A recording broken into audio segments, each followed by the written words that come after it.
Duncan McNabb here, and today's story is the murder of the $600 million man, a chap called Phil Vasyli, at his mansion waterfront in the Bahamas.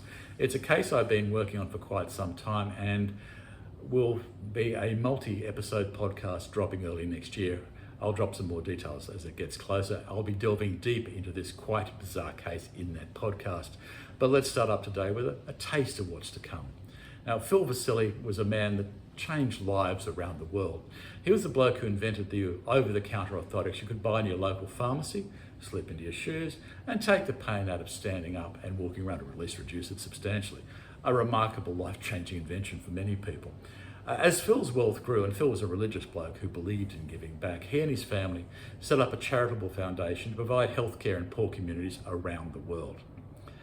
The success of his invention of orthotics took he and wife Donna and their two kids from fairly mundane origins in the sweeping housing estates of southwest Sydney to Australia's Gold Coast, then to Florida, and then to their dream home they were building at the time of his death on the pristine white sand beach of the exclusive millionaire enclave of Old Fort Bay in the Bahamas, Shania Twain, Sean Connery neighbours. At the time of his murder, speculation was that Phil was worth about $600 million, hence the tag. The Vasylys travelled where possible in private jets, drove Lamborghinis, Phil had an Aventador, sipped champagne in some of the world's most glamorous resorts, and maybe in quiet moments sat back to admire their extraordinary trajectory from Sydney through to the Bahamas. Outwardly, this was a couple that had it all, but they were in fact miserable. Phil was a serial philanderer and a regular in rehab for cocaine and alcohol addictions. Donna didn't mind a drink by the look of things and was infamous for her venomous observations of Phil and those she perceived as a threat to their marriage. I've heard recordings of them. They're quite eye-watering. Both of them had a track record of domestic violence and disputes and emotional cruelty. Perfect case of money not buying happiness. Divorce was looming. One person I spoke to who knew them quite well reckoned they couldn't live together and they couldn't live apart. As I mentioned earlier, Phil was a philanderer and had other relationships, and he wanted to end the marriage. But Donna wasn't going to let him go without a fight. She still loved her husband, as she proclaimed to anyone who would listen. And then, of course, there was the assets. Houses around the world, businesses, and cash. Lots and lots of cash. If they didn't reach a settlement, then the divorce would be messy and very, very expensive, unless you're a lawyer, in which case it'd be incredibly profitable. But all of this became academic on the night of the 23rd of March 2015, and that end came as Phil was sitting alone on the terrace of their new Bahamas mansion's guest house, where they were staying while the house had its finishing touches put on. And that end came courtesy of a single knife strike by his killer or killers.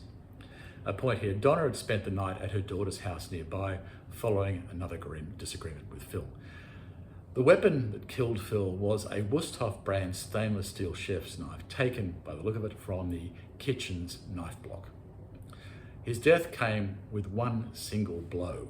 No warning, no hesitation, no defence by Phil, who was an imposing 190 centimetres, about 6'5" tall, still fit, a 59-year-old bloke who had been a black belt karate champion some years back and was a skilled fighter with fighter's instincts. The bloke was a champion.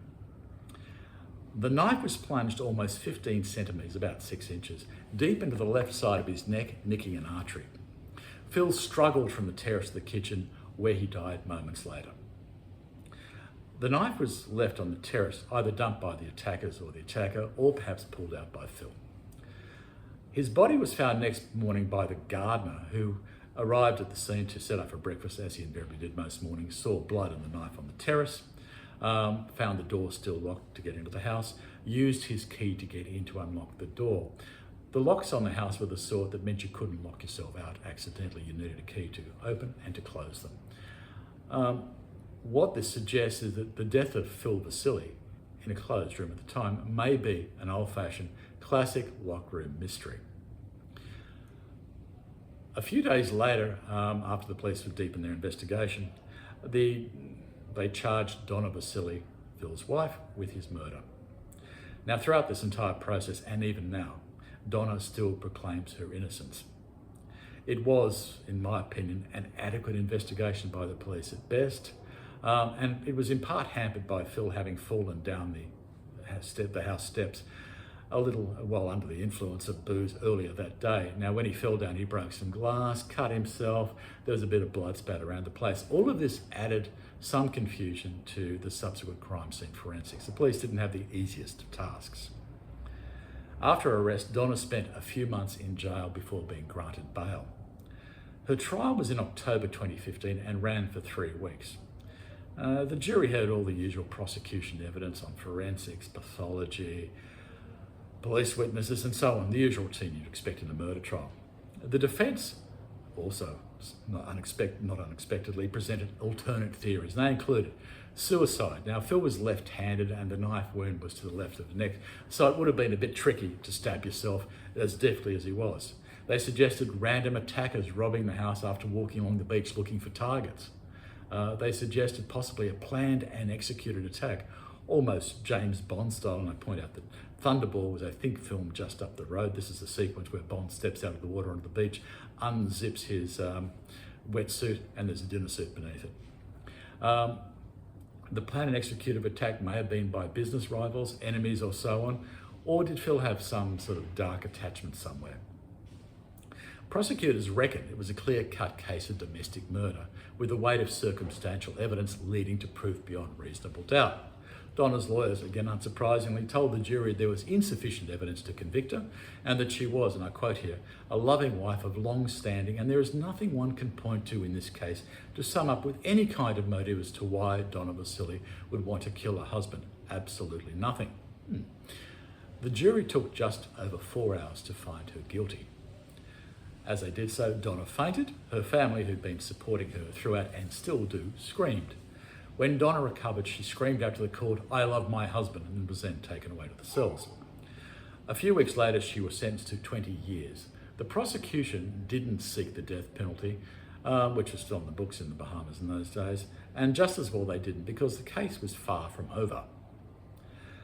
At the sentencing, the judge made a comment which I find a bit odd and still do, and he said that although Vasyli is not a threat to society and has a clean record with no prior convictions, the court cannot look behind the jury's decision.